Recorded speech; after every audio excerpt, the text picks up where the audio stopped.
ऐसी चीज के पीछे भाग रहे हैं जो है ही नहीं, तो फिर क्या होता है? परेशानी, उलझन, शायद लोग नौकरियां बदलते रहते हैं इसी चक्कर में। सही, बेचैनी बढ़ती है।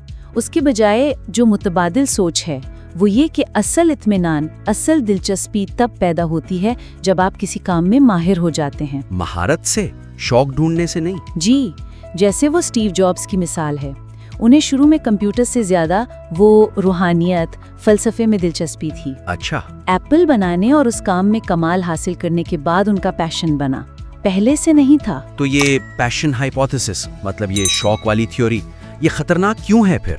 क्या ये लोगों को, आपने कहा ना, बेचैन रखती है? हाँ, ये एक मुस्तकिल दबाव डालती है कि मेरा असल मकसद क्या है, और जब नहीं मिलता तो लोग खुद को नाकाम समझते हैं। बिल्कुल, और शायद जल्दी हिम्मत हार जाते हैं या एक जगह टिककर मेहनत नहीं करते। सही। तो फिर इसका हल क्या है? अगर शौक नहीं तो फिर क्या?